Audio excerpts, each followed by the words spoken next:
Friends, welcome to Ashi creative kitchen. நம்ம இன்றைக்கி ஒரு ஈஸியான வேலை கோஸ் பொரியல் எப்படி செய்கிறதுன்னு பார்க்கலாம். வாங்க வீடியோக்குள்ளே போய் பார்க்கலாம். அதுக்கு முன்னாடி நீங்கள் யாராவது நியூ ஃப்ரெண்ட்ஸாக இருந்தால் ப்ளீஸ் ஃப்ரெண்ட்ஸ் எல்லா முழு வீடியோவையும் பார்த்துட்டு சப்ஸ்கிரைப் பண்ணுங்கள் ஃப்ரெண்ட்ஸ். பக்கத்தில் இருக்க பெல் ஐக்கானையும் கிளிக் பண்ணிக்கோங்க ஃப்ரெண்ட்ஸ். அப்போ தான் நாங்கள் போடுற எல்லா வீடியோஸும் நோட்டிஃபிகேஷனில் வரும் ஃப்ரெண்ட்ஸ். கேரட்லாம் க்யூபாக கட் பண்ணிக்கிட்டேன். கோஸை வந்து சிப்ஸ் மனையில் தான் அரிஞ்சிக்கிட்டேன் ஃப்ரெண்ட்ஸ், சீவிக்கிட்டேன். இப்போ வாங்க எப்படி செய்யலான்னு பார்க்கலாம். ஒரு கடாயில் 2 டீஸ்பூன் கடலை எண்ணெய் இல்லைன்னா நல்லெண்ணெய் விட்டுக்கோங்க. அதில் கடுகு, உளுத்தம் பருப்பு, 2 காஞ்ச மிளகாய் இல்லைன்னா உங்களுக்கு வேணும்னா பச்சை மிளகாவும் போட்டுக்கோங்க.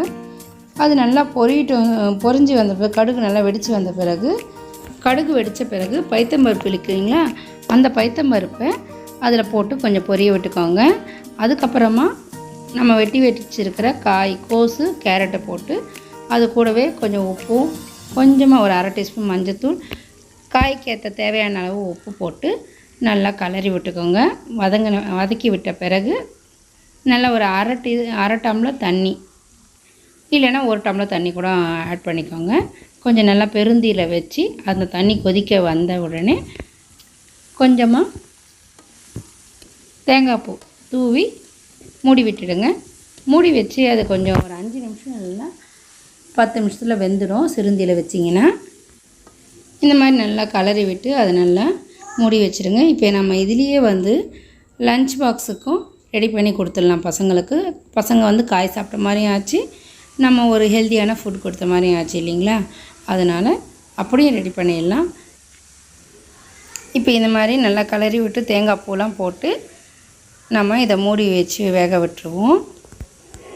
இந்த கோஸில் வந்து அதிக அளவு கால்சியம் இருக்குது.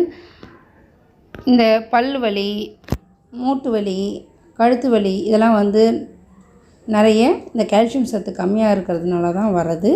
ஃபஸ்ட்டு வந்து நம்ம கால்சியத்துக்கு வேண்டிய அளவு, நம்ம உடம்புக்கு தேவையான அளவு கால்சியம் தேவைப்படுது இல்லைங்களா. அதுக்கு வந்து இந்த மாதிரி கோஸு, கருப்பு கடலை இதெல்லாம் வந்து அதிக அளவு எடுத்துப்போம். அதுக்கப்புறமா நம்ம டாக்டர்கிட்ட போனோம்னா கொஞ்சம் அவங்க கொடுக்குற மாத்திரை மருந்தும் சேர்த்து நம்மளுக்கு வலி நிவாரணம் கொடுக்கும். ஓகே ஃப்ரெண்ட்ஸ், சுவையான கோஸ் கேரட் பொரியல் ரெடி ஆகிடுச்சு. இந்த வீடியோ உங்களுக்கு பிடிச்சிருந்தால் லைக் பண்ணுங்கள், ஷேர் பண்ணுங்கள், மறக்காமல் சப்ஸ்கிரைப் பண்ணிவிட்டு பக்கத்தில் இருக்க பெல் ஐக்கானையும் கிளிக் பண்ணிவிடுங்க. அப்போ தான் நாங்கள் போடுற எல்லா வீடியோஸும் நோட்டிஃபிகேஷனில் வரும். தேங்க்ஸ் ஃபார் வாட்சிங் ஃப்ரெண்ட்ஸ். Bye by.